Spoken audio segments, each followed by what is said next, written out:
This Christmas, the royal family found itself once again at the centre of a storm, not because of an official announcement, not because of a palace statement, but because of what one outspoken royal commentator chose to reveal during a highly anticipated year-end special.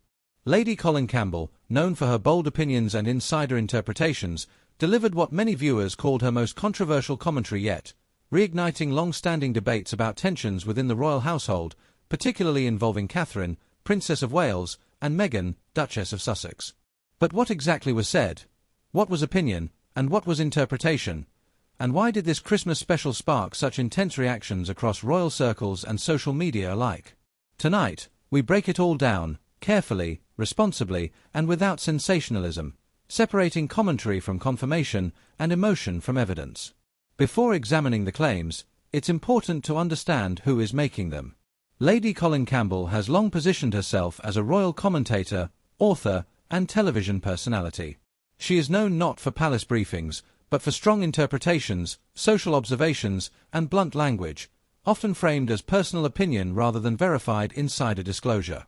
Her commentary resonates with audiences because it taps into times, long-running royal narratives, public body language analysis, historical tensions between royal households, and media portrayals that have evolved over years. This context matters because her Christmas special was not a palace document. It was commentary, not confirmation. Catherine despises Meghan, and Meghan loathes Catherine. Catherine looks down on Meghan because she sees her for the pathetic, inadequate, failure and phony that she truly is. She tried to get in there with William. William has tellingly never been alone in a room with Meghan, terrified what she might try to do or say had happened afterwards. Merry Christmas, Lady Colin Campbell. You will note I am in my favourite Christmas jumper, my ABBA Christmas jumper. It's so great to spend some of Christmas Day with you, Lady C, and with our outspoken family, because of course this is a day, isn't it, where a lot of people, Lady C, do end up on their own, or it can be a lonely day. So I hope we're going to provide a little bit of fun and joy along the way. Merry Christmas, Dan, to you and to everybody else. And hopefully we'll bring some good cheer to everybody. Absolutely we will, because we are revealing the Lady Colin Campbell Awards for 2025, and these always get spicy. It's the second annual, and we're going to kick off with Meghan Markle's worst moment of 2025. Last year, it was ignoring Thomas Markle's 80th birthday, but in 2025, it was allowing the Sussex squad to spread lies about Catherine, the Princess of Wales. Lady C. Yes, Stan. I mean, there really has been a toss-up because, you know, with Meghan, there's so many dreadful things to choose from at any time.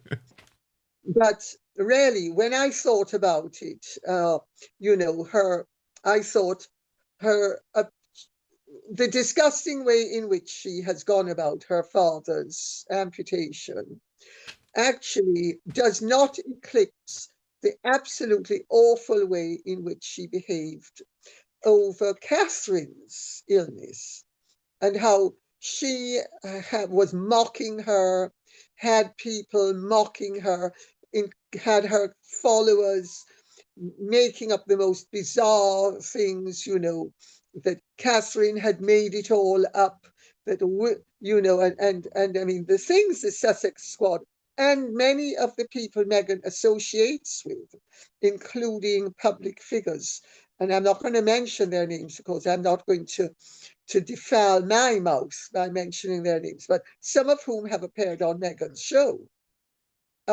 They said the vilest things, you know, that Catherine had died, Catherine had been beaten up, Catherine and William with Tom Kingston. I mean, you name it, the lowest of the low, bizarre things that could have been said. And I think really, when you stop to think of it, that's got to be the lowest, her worst moment, for the simple reason that Catherine was struggling with her survival. And the she last really thing, despises Catherine, doesn't she, Lady C? Does that come from a place of jealousy, or is there something else there? Why does Meghan dislike Catherine so much? Because all year we've seen her try to undermine or overshadow Catherine, which she's never going to succeed in doing.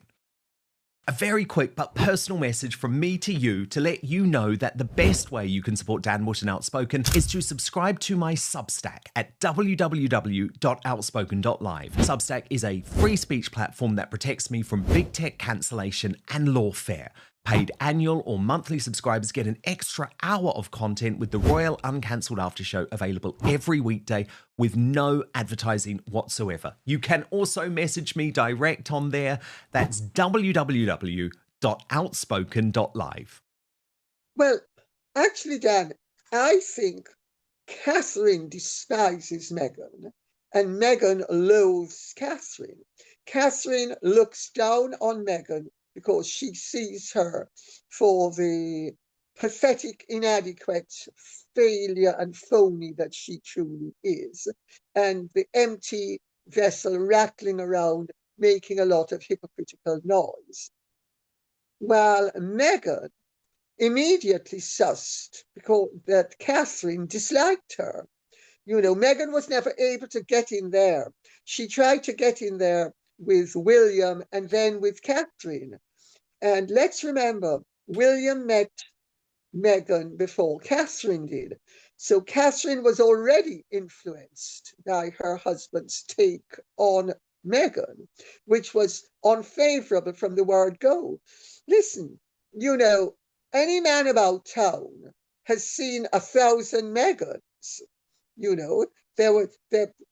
Their artifice, their phony enthusiasm, their inappropriate behavior, hugging you too early, clinging to you too often, invading your space.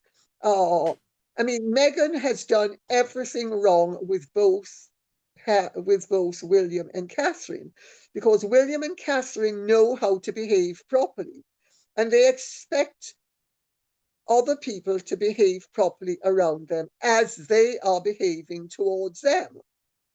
Meghan never did that. No, Meghan from the indeed. word go was, well, I've arrived and I'm going to take over, and and William has tellingly never been alone in a room with Meghan, terrified Sensible. what she might try to do or say had happened afterwards. So, very good point, Lady C. Indeed, we will let that rest there, but let's move on to Harry's worst moment. In 2024, it was the failure to retract racism claims and Omid Scobie's endgame. But this year, it's for cozying up to that anti-monarchist government in the UK, Lady C. Yes, Harry has not only cozied up to the government behind the scenes, but Harry has also done it overtly, and Harry has done it playing the colour card with Shabana Mahmood and his revision of his, what's it called? His security status, yes, indeed. Security status review. And he is fully aware of the fact that it is the height of impropriety for anybody having lost a lawsuit in a court of law to try to get a government to overturn the verdict. He's fully aware of it. And so is Rachel Zane. Let's remember, he's married to one of the great legal minds and experts of all time. And this is such flagrant disrespect for our country, for democracy, for the way a democratic government is supposed to function. It is so flagrant. If it wasn't happening, you couldn't make it up. That's my take on it. No, very good one. Okay, this is the award that no one wants, Lady C. the worst royal of the year. Last year it was Prince Harry, and he's done the double. Lady C, you've gone for the delusional Duke 2 years in a row. Yes, well, yes, yes, Dan. Well, You say he is an active Judas, Lady C, even today. he is an active Judas.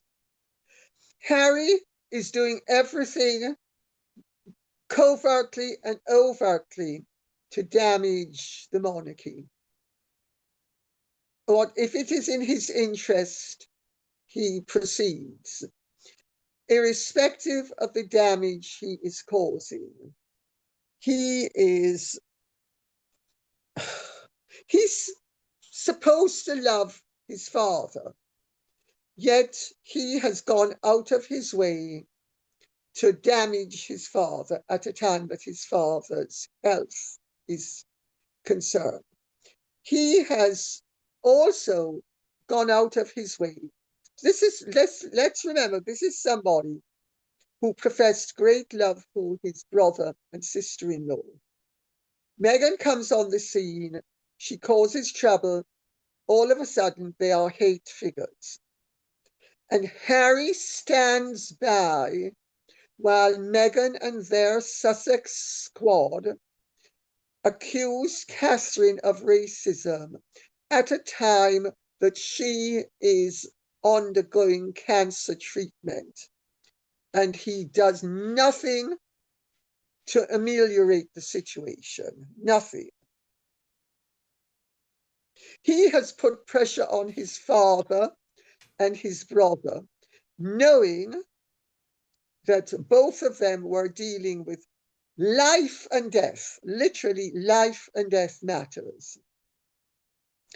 And there is a school of thought that Harry and Meghan are deliberately putting pressure on William and Catherine in the hope that ultimately Catherine's health will break down and William will choose her and his children over the crown, leaving the close Clare for King Henry the Ninth and Queen Meghan the bitch. Sorry, the jerk. The wonderful. Oh, brilliantly put. Okay, this is a nice one. Most improved royal. In 2024, it was Princess Beatrice. But this year, Lady C, you have awarded that prize to Sophie, the Duchess of Edinburgh. Why? Yes, I thought she deserved it, Dan. She's stepped up to the plate wonderfully well. She's increased her duties. She does a lot of unsung work. She quietly goes about doing her duties, not only here, but abroad. And she doesn't do it for public approbation. She does it because it's the right thing to do. Also, she and Prince Edward have taken a leaf out of his parents' book. And remember, Sophie was very close to the Queen, and Prince Edward was very close to Prince Philip. And they have taken a leaf out of his parents' book. And they don't do a lot of double acts. They do a lot of singletons. And she does an awful lot of work. Also, she's a nice-looking woman without being a ravishing beauty. She's a nice-looking woman who is aging very nicely as well. And she dresses accordingly. And she's not a camera hawk the way Meghan is, but she just acquits herself beautifully. And I think she deserves it. What do you think? I think she's lovely. Absolutely. I really do. And I think she's had a great year. So congratulations to Sophie. But the big one is the best royal of 2025. Last year, it was Queen Camilla who Lady C named. But in 2025, Princess Catherine. Lady C, she was well and truly back. During her 2025 Christmas broadcast, Lady Colin Campbell discussed what she described as a deep emotional divide between Catherine and Meghan, framing it as a clash of values, roles, and expectations, rather than a single personal incident. She suggested that Catherine represents institutional continuity, Meghan symbolized disruption of royal tradition, and that years of pressure, scrutiny, and public conflict hardened perceptions on both sides. Crucially, these remarks were presented as interpretive analysis, not direct quotations from either woman. No palace confirmation was issued, no direct attribution was provided, and no official response followed. Why did this commentary land harder than previous years? Timing. By late 2025, Catherine had become increasingly visible as a stabilizing royal figure. Meghan and Harry had further distanced themselves from royal life. Public sentiment had shifted toward institutional preservation, and the monarchy was actively reinforcing unity and hierarchy. Against this backdrop, any suggestion of unresolved internal tension felt more explosive, especially during Christmas, a season symbolizing reconciliation. Catherine, Princess of Wales, has spent years cultivating an image defined by discipline, discretion, emotional restraint, and unwavering loyalty to royal protocol. Her public silence has often been interpreted as strength, but also as emotional distance.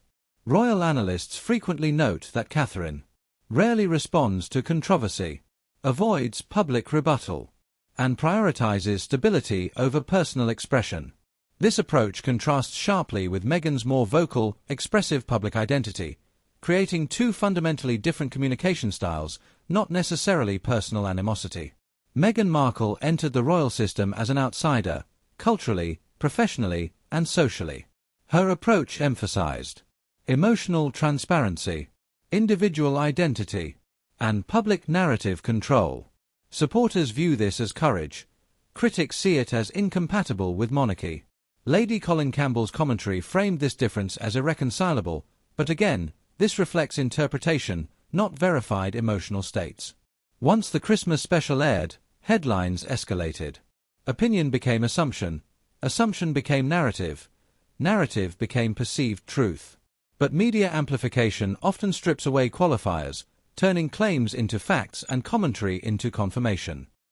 The palace did not respond, a silence consistent with long-standing royal strategy. Royal silence is not avoidance, it's policy. Responding to commentary validates speculation, times, prolongs controversy, and undermines hierarchy. Historically, the monarchy survives by outlasting narratives, not engaging them. Online reactions split sharply. Some applauded the commentary as honest. Others condemned it as inflammatory. Many questioned the ethics of assigning emotions to public figures. Times. What united them all was engagement, proof that royal dynamics remain deeply compelling. At its core, this controversy isn't about hatred or affection. It's about institutional duty vs personal freedom, silence versus expression, tradition versus transformation. Lady Colin Campbell's words tapped into these deeper fault lines, which is why they resonated so powerfully. No official confirmation exists of personal animosity between Catherine and Meghan. What does exist is years of public tension, differing royal philosophies, and a media ecosystem eager for conflict. Christmas specials will pass, commentary will fade, but the monarchy moves forward, slowly, deliberately, and on its own terms. The real story is not what was said, but why audiences were so ready to believe it. So what do you think? Was this commentary a reflection of reality, or a projection of long-running narratives? Share your thoughts below, subscribe for balanced royal analysis, and remember, in the world of royalty, silence often speaks louder than words. And fabulous. And fabulous, you know. I mean, she's just fabulous. She has such a spirit, such energy. You know, I was reading the other day where somebody said that people think, oh dear, sorry. What's I happened? don't was Aurora, come back, come. I don't know what happened. Aurora's just gone crazy. Come back, come. Where was I? Let's ignore Aurora. Yeah, she's got a wonderful spirit, and everything is secondary to that spirit.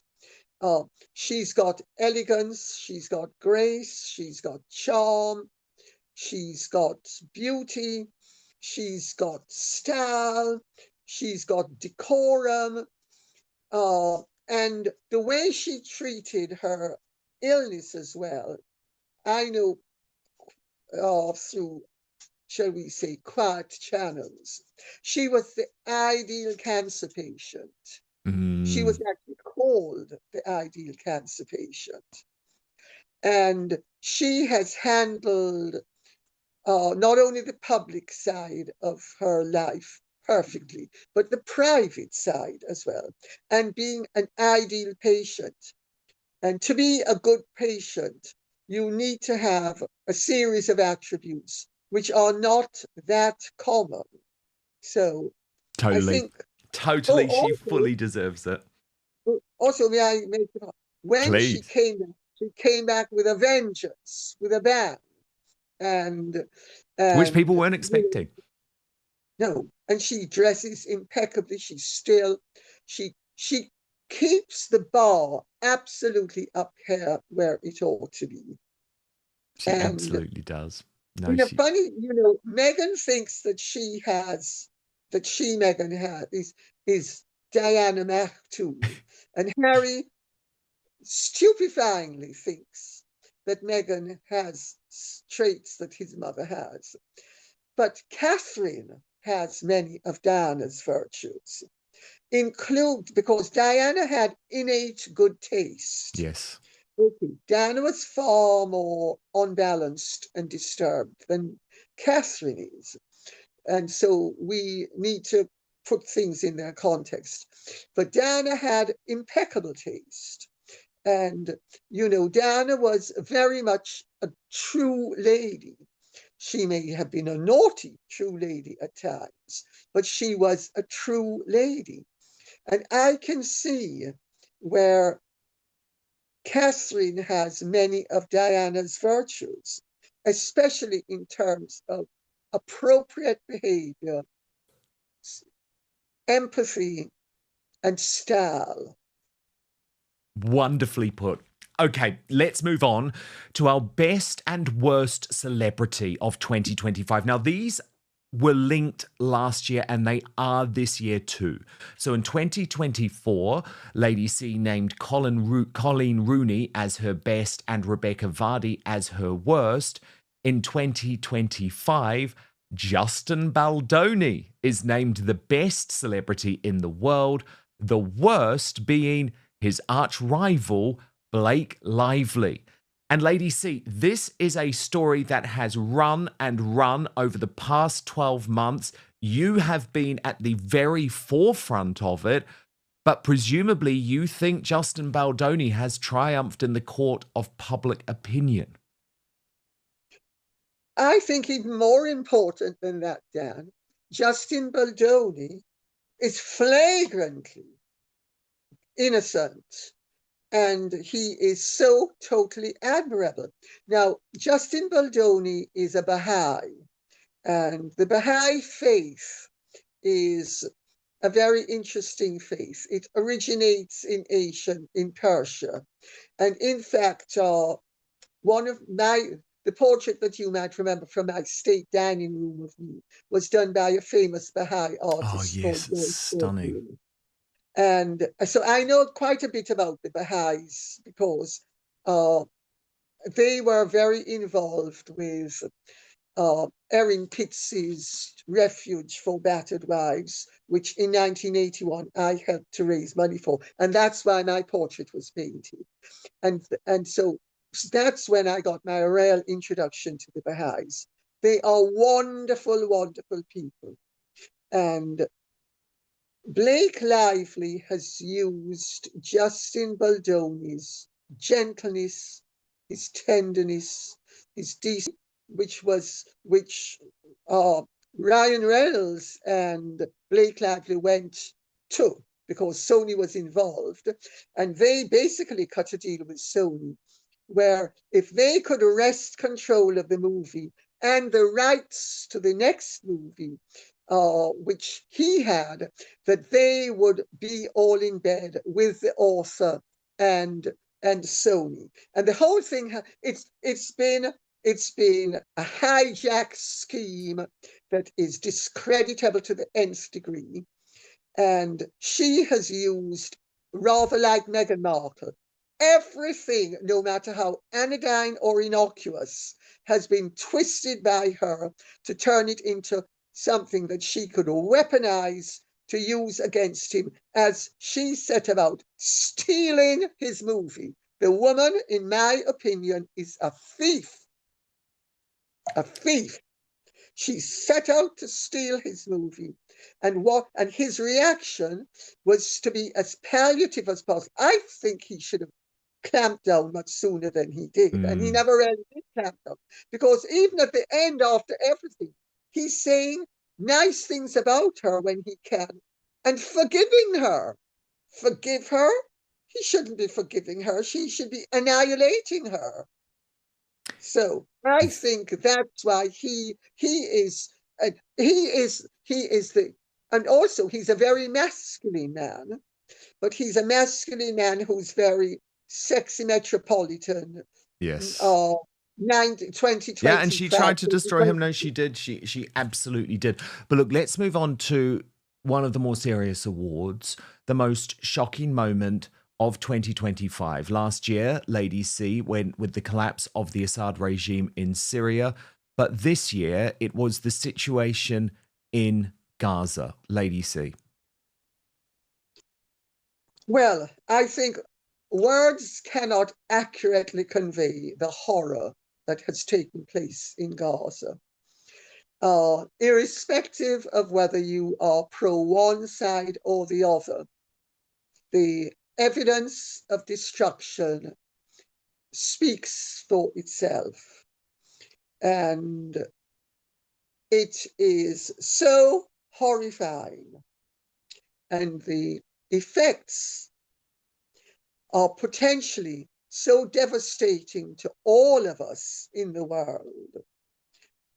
And what I think the average person who reads a newspaper or looks at television doesn't realize is how completely layered and interconnected and surprisingly disconnected many of the players are. Now, if you take it quite a way back, well, but I'm not going to take it too far back because it becomes bogged down. Let's just stick to it as it is now. The suffering has been acute, and each side has blamed the other. And there's very little doubt that each side's accusations have some merit. But it's also obvious that this is a situation that needs to be brought to a sharp halt, because the people of Gaza do not deserve what has been done to them, and they are the sufferers. And under any interpretation of international law, what has happened is atrocious in the legal meaning of the word. So I would say it's Gaza. And then, Lady C, let's move on to your final two awards, the best and worst politicians of 2025. And these can be on either side of the Atlantic or anywhere in the world. Indeed, in 2024, Lady C's worst politician was Kamala Harris and her best was Donald Trump. But in 2025, she's looking to the UK. The worst politician, Sir Keir Starmer, I call him Slippery Starmer on this show, and the best, Nigel Farage, the leader of Reform UK. Lady C, maybe the next PM. Well, I would hope that Nigel Farage is our next Prime Minister. Of course, let's not be blind to the fact that Keir Starmer manipulates the legal system in a textbook way that Adolf Hitler did in the early 1930s, in 1933, 1934, where the law was used to strip the German people of their civil liberties and their rights. And Keir Starmer has been doing the same thing. Keir Starmer is, having been the DPP, he has a great deal of influence with the judiciary. Remember, he's the one who, after Southport, accused many of the people who were quite rightly protesting because they knew they were being lied to and had information withheld from them, to which they were entitled. The public was entitled to this information. And he instructed the judiciary to issue substantive sentences to the right-wing protesters. Many of them weren't right-wing protesters, but Keir Starmer's instructions were abided by. That is an abuse of the legal process. That is something that Adolf Hitler did. Keir Starmer and the Labour Party are doing it in other ways at the moment. Look at the budget. Does anybody in this country seriously think that this government cares about working people, whether they are Labour or Tory supporters or Reform supporters? And scrapping jury trials too. That I was coming to. That. David Lammy, who is a buffoon of the highest order, I did his show many times, and every time I did his show, I'd come off the air and I say, Christ, that man is such an idiot or such an imbecile, or is he a fool, or what a buffoon he is. And that's who our Justice Secretary is. And that's who's trying to strip us of the rights of Magna Carta. Please don't show his face. I can't stand it. Honestly. Sorry, you don't want to see David Lammy on Christmas Day, do you? Apologies. I don't want to see him. Christmas Day or any other day, Dan. Sorry. But definitely on Christmas Day. Otherwise, I might be tempted to become a boxer on Boxing Day. Oh, Lady C, very, very well put. Thank you for all of your contributions this year. Love getting to spend a little bit of time with the Outspoken family on Christmas Day, unveiling your incredible Lady Colin Campbell Awards for 2025. Merry, merry, merry Christmas. Thank you for all of your support in 2025.